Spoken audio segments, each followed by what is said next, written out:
Seguindo a linha de entrevistar os principais CEOs dos portais privados, hoje aqui no canal da Forset, ele que é analista de sistemas especializado em aplicações web para soluções tecnológicas voltadas à gestão pública. Desde 2016, atua como CEO do Portal de Compras Públicas, onde lidera iniciativas para incorporar as melhores tecnologias visando a eficiência das contratações públicas estaduais e municipais. Além disso, é mentor de negócios pelo BNDES Garagem e em 2023 foi eleito presidente da ATCG, Associação das Empresas de Tecnologia para Contratações Governamentais. Inclusive a Forset faz parte dessa associação. Então seja muito bem-vindo ao nosso canal, o CEO do Portal de Compras Públicas, Leonardo Ladeira.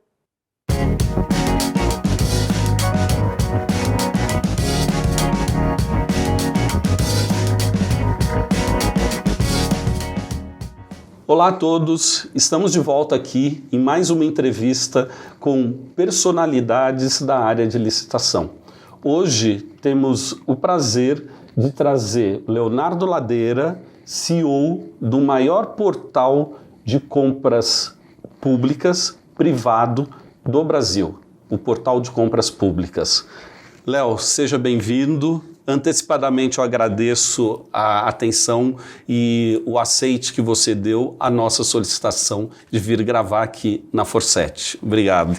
Edson, eu que agradeço o convite, é sempre uma honra e um prazer estar aqui batendo papo com vocês. Vocês têm uma estrutura fantástica, um time super bacana, então ter essa oportunidade de, estando aqui em São Paulo, fazer uma visitinha e trocar um papo com vocês é sempre fantástico. Muito obrigado mesmo pelo convite. A recíproca é verdadeira. Já fui várias vezes lá em Brasília, na sua sede, conheci a equipe e também, vou confessar, sou fã da estrutura, sou fã do empreendedor. Obrigado. Por isso que, acredito que por isso nossa relação pessoal e profissional dá tão certo. Amém. Mas vamos lá. Bom, vamos começar com uma parte mais humana, falando primeiro do próprio Leonardo Ladeira, antes da gente falar do que o Léo construiu, que foi o Portal de Compras Públicas. Léo, como foi a sua carreira profissional? Resume aí pra gente entender um pouco da pessoa Léo. Vamos lá. Eu sou analista de sistemas por formação, né? Ok. Então, e mais que analista de sistemas, eu sempre me enxerguei como um solucionador de problemas digitais. Então, desde menininho, tá? Eu comecei a programar com meus 10 anos de idade. E eu estou naquele grupo que eu considero muito privilegiado da população, que desde sempre sabia o que queria fazer da vida, que era produzir código. Eu sempre foi minha paixão escrever código. Desde menino eu faço isso. E a carreira seguiu nessa linha. Formei em processamento de dados pela UNB, né? Inclusive antes do bacharelado em ciência da computação. Eu antecedo isso um pouquinho. Depois, até para pegar um bacharel, eu complementei com a administração, isso é outra conversa, tá? É parte da história só. E eu sempre quis empreender. Então, eu muito novo, canudo na mão, comecei a prestar serviço na área de desenvolvimento de sistemas. E você que é um empreendedor também sabe que não adianta só olhar para a camada técnica do que você está se propondo a fazer, né? Você empreender tem camadas que vão além disso, administrativo, marketing... Vários desafios. Vários desafios que, vamos combinar, nunca foram do meu domínio. Então, até eu acertar a minha mão com esse tipo de coisa, foi um processo bem sofrido, tá? Então, no meio do caminho, a gente não tem como é que eu conto essa história sem virar uma novela? O resumo da ópera, pessoal. Eu tentei 3 vezes empreender em situações distintas, tá? E sem muito sucesso. Na terceira, eu descobri o que estava acontecendo, porque faltava talvez um pouquinho de autocrítica, né? Entender que realmente eu conhecia muito da área técnica, mas eu conhecia muito pouco desse redor A gente não é formado de berço para ser empreendedor. Não é, né? Então, ser empreendedor necessita de outras competências que a gente desenvolve na prática, quebrando a cara. Quebrando a cara. Exatamente. E dentro desse processo, tá, depois das 3 tentativas malfadadas e caminhando ainda com essa visão do eu quero empreender, eu quero fazer alguma coisa onde eu consiga botar a marca daquilo que eu entendo que seria bacana fazer, porque trabalhar só por trabalho nunca fez minha cabeça para nada. Eu sempre olhava para o que eu estava fazendo pensando, o que eu estou trazendo nisso aqui? E eu acho que o Portal de Compras Públicas é uma excelente materialização disso. Mas isso só tomou rumo, tá, quando eu conheci meu irmão. Quando eu conheci não, que eu já conheço desde que nasceu. Quando eu convenci meu irmão a fazer parte dessa história. Meu irmão é administrador, pós-graduado em marketing também. Foi na hora que a gente juntou esses 2 pedaços, ele também, meu irmão, sempre com essa verve empreendedora, mas talvez certamente sem essa visão mais técnica, foi na hora que a gente juntou esses 2 papéis que complementaram. Que absolutamente complementares e distintos. O pessoal fala, sociedade com família é um troço difícil. Para nós não foi. Tá? Por quê? Ele sempre cuidou de um pedaço da atividade, eu sempre cuidei de outro pedaço da atividade, e por conta de uma cumplicidade de vida, a gente se respeitava muito, eu sabendo que ele estava fazendo o melhor possível dentro do pedaço que estava na égide dele, e ele sabendo que podia contar comigo no pedaço que eu estava. Aí a coisa começou a andar. Dividir para governar. Amém. Né? Isso. Agora, a gente não começou fazendo o Portal de Compras Públicas, né? A gente, quando a nossa empresa aqui acabou virando o Portal de Compras Públicas, a gente começou fazendo solução para município. Por quê? Ao longo da minha jornada, eu tive a oportunidade de enxergar o quão diverso o Brasil é e o quão carente a administração pública, principalmente do pequeno município, ela era de soluções de tecnologia e de tecnologia propriamente dita, começando no recurso humano de tecnologia e passando por todo o leque no Brasil todo. Você tem várias facetas disso, né? E eu tive a oportunidade de enxergar que existia um mercado gigante de tecnologia para essa camada da esfera municipal no país. Somado aí a minha formação, né, que na parte de processamento de dados, tá, eu me especializei em sistemas web e em sistemas distribuídos. Tá? Como é que eu faço essas coisas acontecerem de forma remota? Conceitos que hoje são tranquilos, como cloud, etc., já eram práticas, nem chamavam assim, sabe? Então, muita coisa que a gente já usava foi ganhando nome à medida que a coisa foi acontecendo.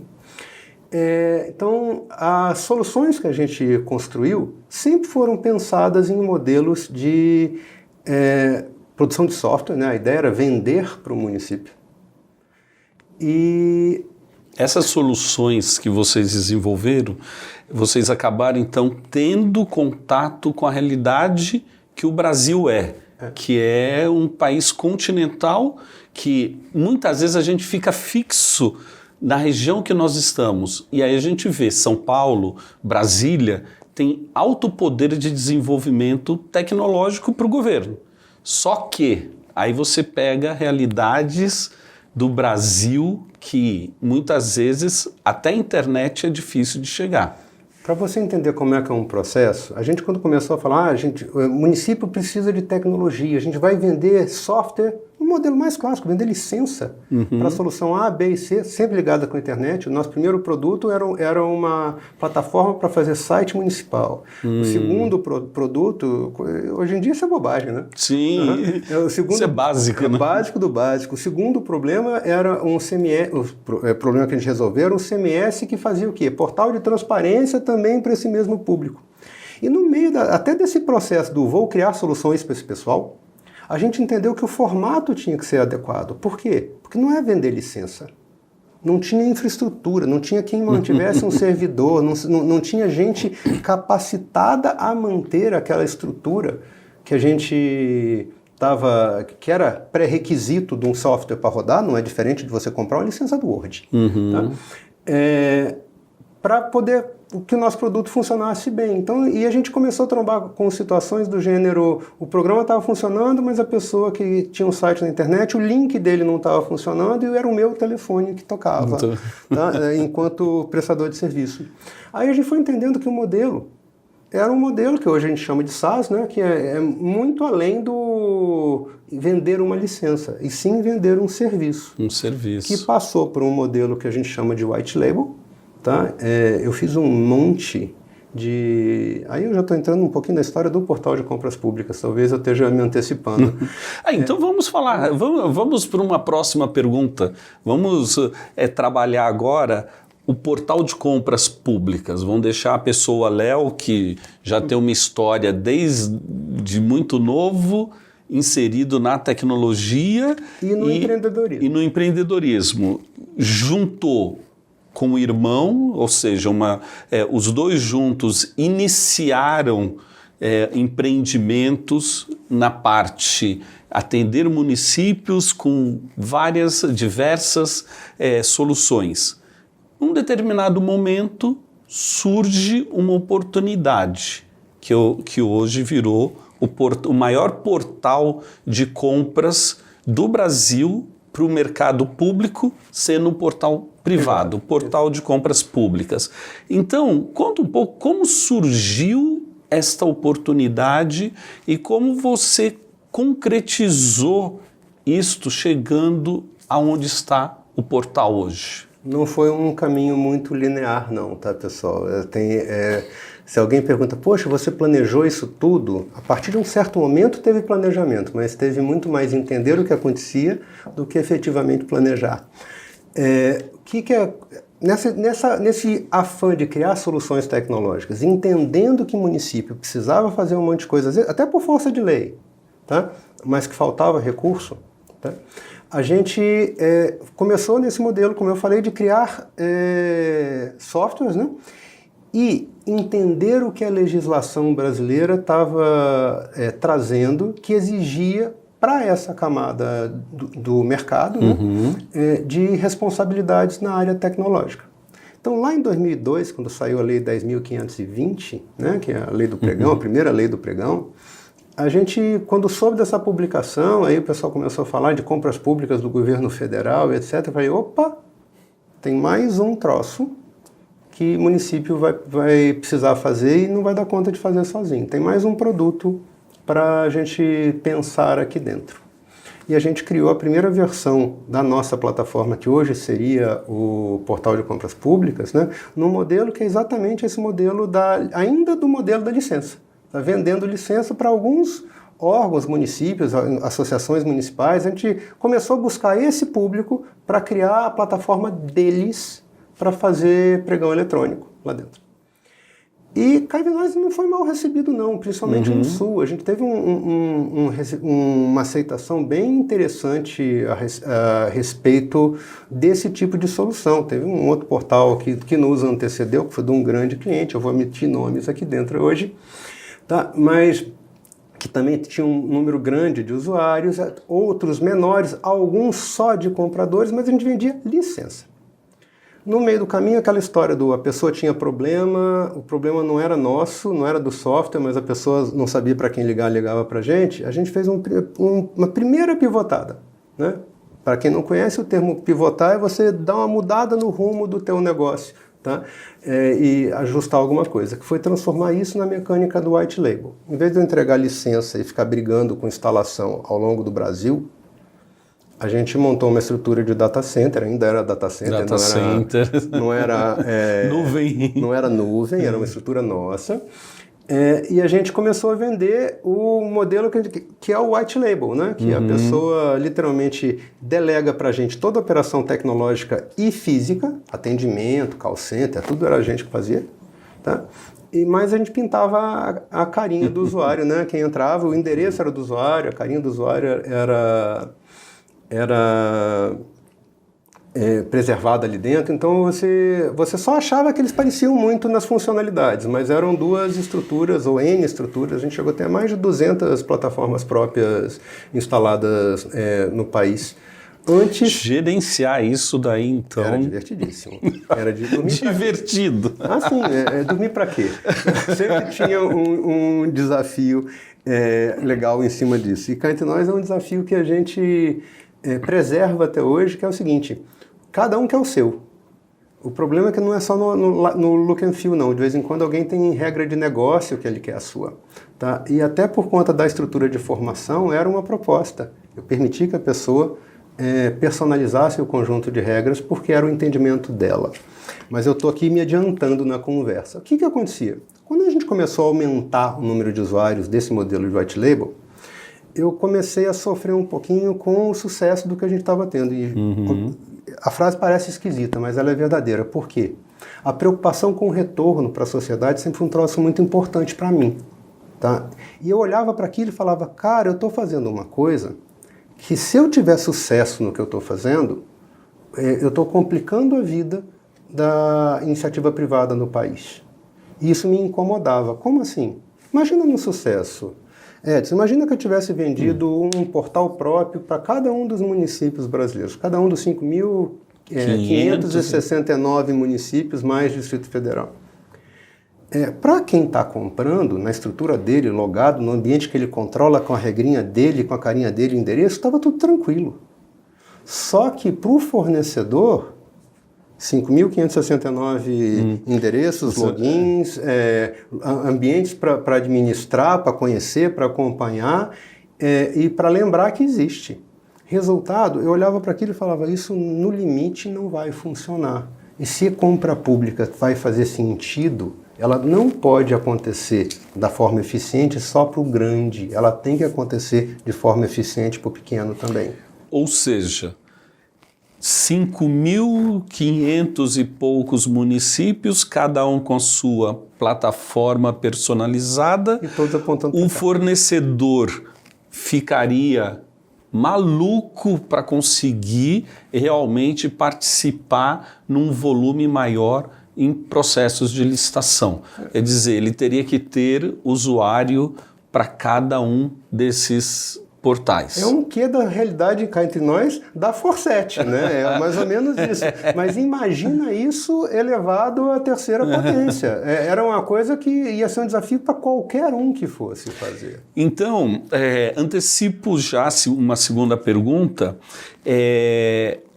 Uma barreira, uma outra segunda oportunidade foi o marco para vocês terem essa ideia de centralizar em um único local o processo de compras públicas? Ela aconteceu de uma forma um pouquinho mais curiosa do que essa. Vou voltar na história. Eu vou chegar em 2015. Ok. 2015... a gente já estava com o negócio andando e era uma coisa que já me incomodava bem. Cá entre nós, cara, era um negócio muito bem sucedido. Eu criei e eduquei os meus filhos assim, sabe? Então, eu fiz minha vida com isso, eu e meu irmão. Fiz minha vida fazendo isso, mas essa incomodação vinha e eu olhava para aquilo e falava, como é que eu resolvo isso aqui? Não estava claro para mim. Hoje a gente olha pelo retrovisor e a resposta é simples. É lógico, né? Teve um episódio em 2015 que foi pessoal, tá? Eu tive um problema de saúde e eu passei um tempo no estaleiro. Tá? Eu fiz uma cirurgia séria e eu passei um tempo bom no estaleiro mesmo. Eu passei alguns meses em casa me recuperando desse problema de saúde que hoje em dia... Abra um parênteses, conheço a situação e daria um livro. É uma outra história de superação desse empreendedor aqui. Essa é boa mesmo. E realmente não é todo mundo que conhece, então quem sabe num outro momento. Sim. Até porque eu emociono, é melhor não. Aí o que aconteceu? Nesse momento me veio o estalo do... Cara, eu tinha que consolidar isso de alguma forma. E logo depois que eu voltei para trabalhar, um desses nossos usuários, que era um usuário bem expressivo, anunciou que ele ia descontinuar a solução dele. E tinha um monte de comprador que ia ficar órfão de plataforma nesse momento.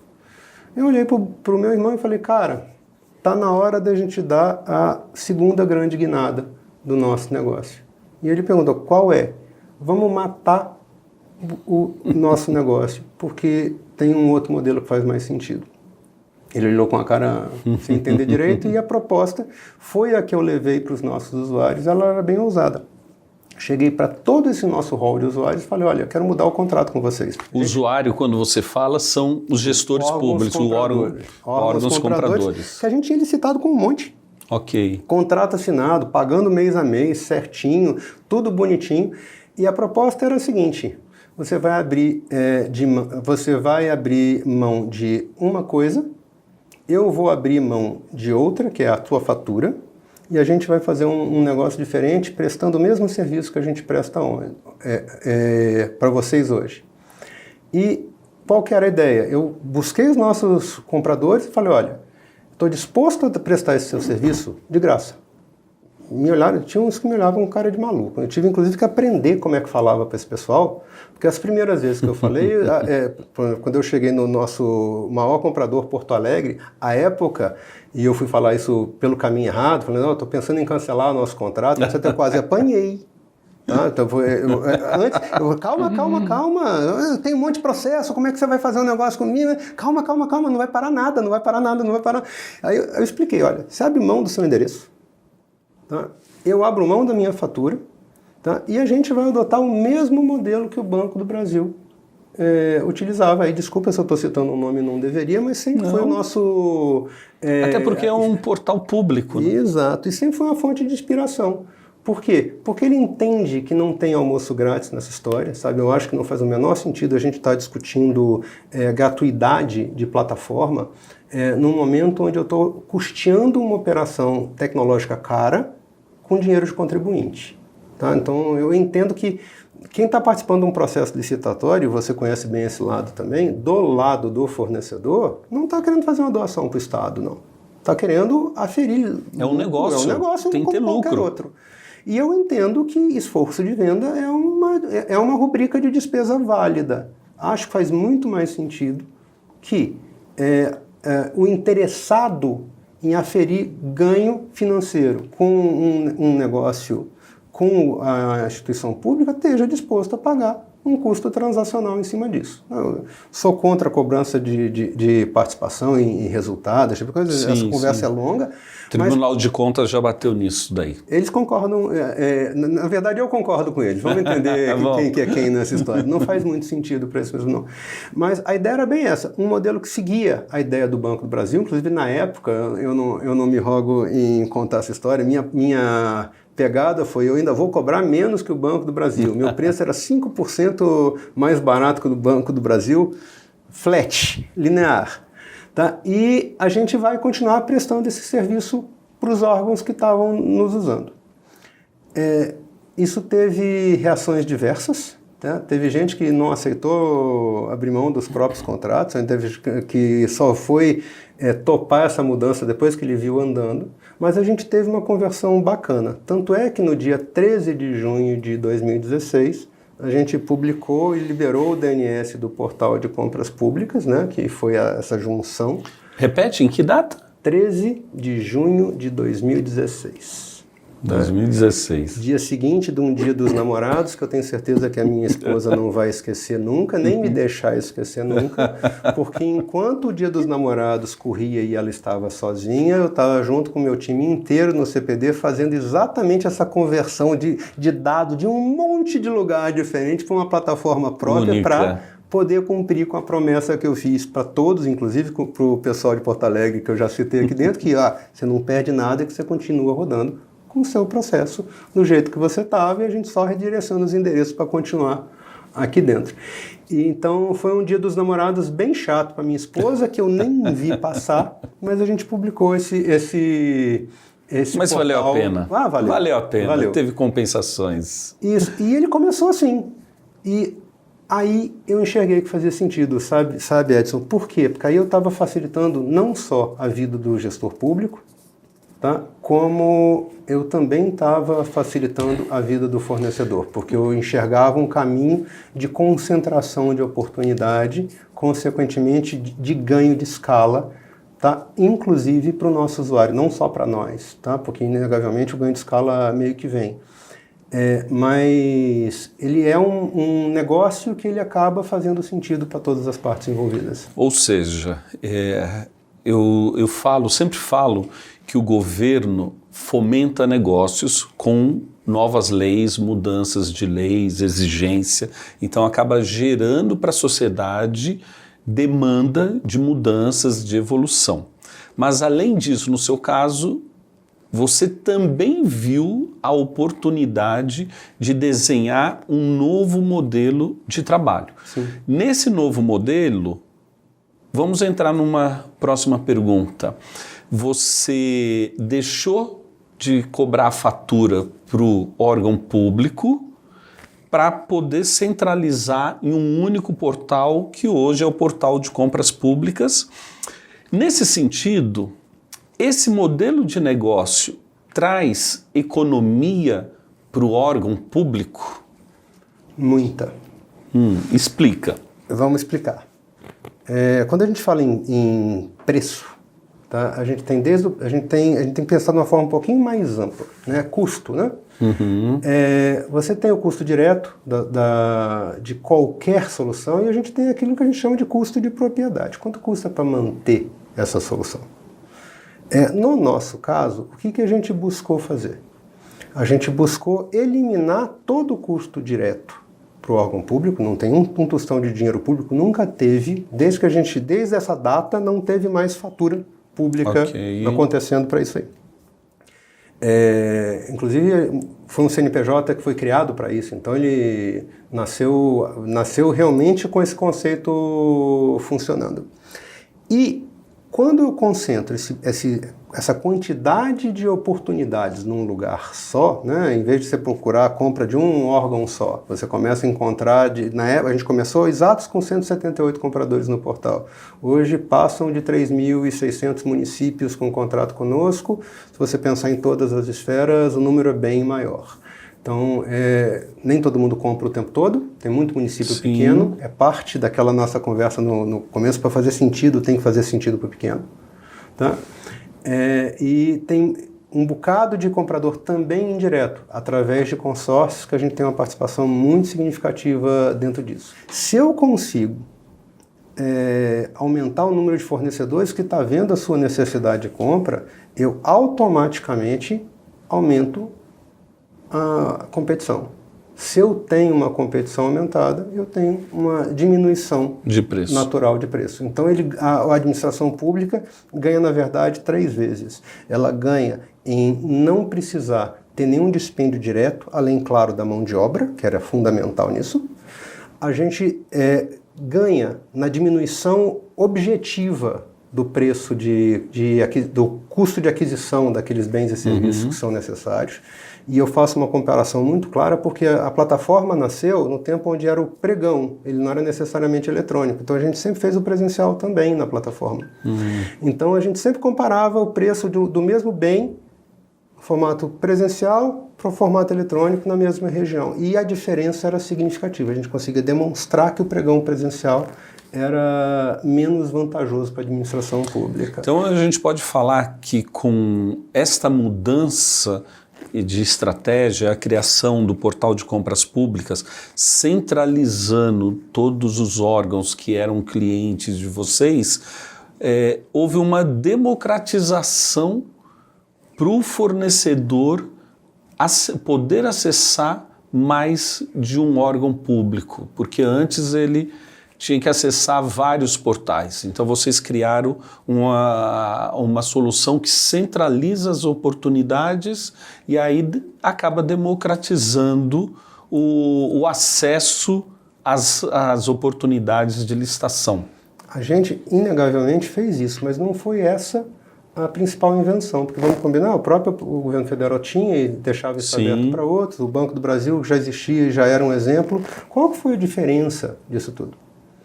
Foi entender que o terceiro ponto da camada, que é a camada de serviço ao agente público. Por quê? Porque o processo de uso de diversas plataformas que existiam à época e que ainda existem, era um processo muito manual. Por exemplo, sem querer criticar, eu entendo que o Compras.gov é excelente, é um excelente portal, principalmente para os órgãos CISG. Agora, quando você não é órgão CISG, você não usa as ferramentas que ele tem associada ao Compras.gov, você tem dificuldades muito sérias de operacionalização. Sim. E quando você está num órgão pequeno, para utilizar alguma coisa que tem desafios de operacionalização, que se envolve pessoal, envolve tempo, tá? Você acaba criando barreiras operacionais que são muito sérias. Então a gente, quando pensou nisso, a gente trouxe uma coisa que a gente já tinha na solução, que falar com o sistema do cliente, né? Porque se era uma coisa licenciada para ele, a gente já tinha essa cultura de falar com o sistema que o próprio cliente utilizava, né? Que o próprio agente público utilizava ali dentro, os sistemas internos, os RPs dos municípios. A gente trouxe esse conceito para uma aplicação que era uma aplicação compartilhada. Então, em vez de forçar que o agente público ficasse formatando tabela, planilha Excel, esse tipo de coisa, a gente montou uma estrutura de API, tanto para recebimento de dado, quanto para devolução do dado do resultado da fase externa, que permitiu a automatização desse trabalho, do mesmo jeito que o Compras.gov faz para os órgãos CISG, para toda a nossa camada de usuários. Associada a uma coisa que veio desse aprendizado de entender o que é a necessidade de município, que eu entendo que também é um ponto muito bacana e que tem muito a ver com tudo isso que a gente tem construído, que a gente sempre soube que governança era uma questão séria para o órgão público. Então, e não que isso seja segredo para alguém, mas entender isso na prática, já ter visto isso, entender o grau de sensibilidade desse tema, como é que eu demonstro que o dado está preservado, como é que eu consigo prestar contas para os órgãos de controle que está acontecendo, como é que a sociedade vê alguma informação de como é que o dinheiro dela está sendo gasto, etc. Isso sempre foi uma construção que fez parte dessa solução. Não é montar o portal, é montar um ecossistema que faça sentido, tá? Tanto para todas as partes do ecossistema, tanto para o comprador quanto para o fornecedor. A do fornecedor é óbvia, mas oportunidade de negócio. Para o comprador é economia e agilidade. Ô Léo, aproveitando você falando aí do ecossistema envolvido, vamos falar um pouco de inovação. O portal de compras públicas, eu sei disto porque estou muito presente lá com vocês, então vamos expor isto. Em termos de inovação e governança, eu sei que vocês têm uma liderança no mercado, são pioneiros, inclusive de conectar outros órgãos, inclusive de controle, para dar uma governança e transparência no portal, em tudo que acontece no portal. Isto foi mandatório ou veio espontâneo de vocês? E me explica como isto funciona. Essa pergunta tem uma série de camadas que são interessantes. Quando a gente fala em inovação, a gente tem, de fato, dentro da estrutura do negócio, portal de compras públicas, uma preocupação muito grande com a inovação, no sentido de o que eu consigo fazer, e para mim inovação é muito isso, o que eu consigo fazer, o que eu consigo mudar em processos, sejam nossos, sejam externos, que vão gerar um ganho objetivo para algo que precisa ser feito. Tá? Então a gente é reconhecido hoje, o portal de compras públicas é reconhecido hoje como a maior GovTech brasileira, né, em área de atuação. E certamente tem gente que cobra muito mais dinheiro da gestão pública do que a gente, então não dá para mexer nisso. Mas com a amplitude que a gente tem territorial, é realmente difícil de concorrer. E como é que a gente trata isso? A gente trata com a equipe inteira tendo a cultura de pensar uma coisa: isso que eu estou entregando faz sentido para quem me usa? Tá? Isso é uma coisa que a gente briga sempre lá dentro, e é uma porta que está sempre aberta. Eu tenho uma ideia, eu escutei, eu identifiquei uma dor, que a gente não está tratando, que a gente está tratando mal, ou que a gente poderia vir a tratar. Tá? Como é que eu transformo essa dor identificada numa proposta de solução prática com isso? Então, isso é uma coisa que não vem de cima, apesar da ideia vir minha e do meu irmão, que essa ideia de inovação, ela vem muito de nós dois mesmo. O que eu consigo fazer de diferente? Fazer igual, eu vou estar simplesmente que nem eu falei. Não era o portal, não era juntar vários compradores, já tinha outro. O que eu conseguia colocar de serviço que não estava sendo bem atendido? Qual era a dor que estava sendo que não estava sendo tratada ali dentro? Então, identificar o que está acontecendo no mercado, nas várias facetas dela, tentar vestir o sapato do nosso usuário, seja ele comprador, fornecedor ou quem mais esteja em contato conosco, é parte é o ponto de partida desse tipo de solução. Porque você falou, por exemplo, transparência para o órgão de controle. A gente tem a API de transparência pública, uma API de dados abertos, feito para consulta de informação do que acontece dentro da plataforma do portal desde 2016. Então o portal nasceu com isso. Com essa cultura. Tá? Com essa cultura de transparência. Por quê? Porque a gente entendia que era uma dor, inclusive do órgão de gestão. Como é que eu acompanho com clareza o que está acontecendo dentro desses processos? E hoje o órgão de gestão, os tribunais de conta, para eles acessarem essa informação via API, como você falou, essa integração tecnológica, existe custo? Para órgão? Sim. De jeito algum.